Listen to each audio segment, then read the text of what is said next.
চাওক আমি কোনোবাই ৰাজনৈতিক দল খোলে সেয়া কোনোবাই জাতীয় সংগঠন খোলে সেয়া সকলোৰে এটা গণতান্ত্ৰিক অধিকাৰ আছে গতিকে আমাৰ ইয়াত কোনো ক'বলগীয়া নাই আমি আদৰণি জনাইছোঁ যে আজি আমি এটা কথা বিচাৰিছোঁ যে যি ধৰণে আজি প্ৰথমতে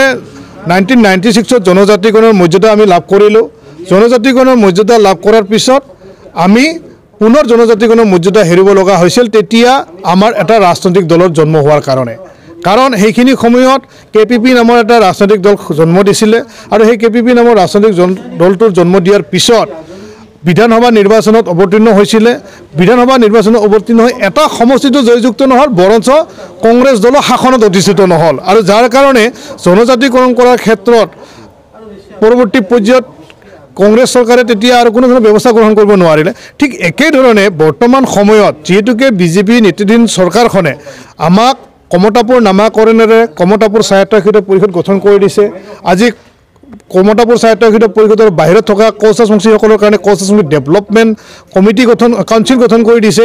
আৰু জনজাতিকৰণ কৰাৰ ক্ষেত্ৰতো প্ৰতিশ্ৰুতি প্ৰদান কৰিছে প্ৰতিশ্ৰুতি প্ৰদান কৰাই নহয় ইতিমধ্যে আলোচনাৰ জৰিয়তে চূড়ান্ত সিদ্ধান্তত উপনীত হোৱাৰ কাৰণে আৰু কিছু আমাৰ আলোচনাৰ প্ৰয়োজন আনুষ্ঠানিকতাৰ আছে গতিকে আমি আশা কৰিছোঁ যে নতুন বৰ্ষত যিহেতুকে আলফাৰ সৈতে হোৱা চুক্তি স্বাক্ষৰিত হোৱাৰ সময়তে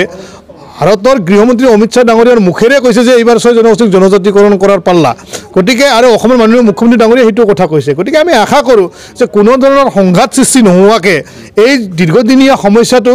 এটা সমাধান কৰিব লগা হ'লে আমি বিজেপিৰ প্ৰতি আস্থা বিশ্বাস ভৰসা ৰাখিবই লাগিব আৰু এই ক্ষেত্ৰত মই ভাবোঁ যে কোনোবাই যদি ৰাজনৈতিক দল খুলি যদি এই ক্ষেত্ৰত ব্যাঘাত জনাব বিচাৰে তেতিয়াহ'লে জাতিটোৰ কাৰণে ইয়াক কিন্তু সৰ্বনাশ এটা ক্ষতি হ'ব আৰু সেই ক্ষতি হোৱাটো আমি কেতিয়াও নিবিচাৰোঁ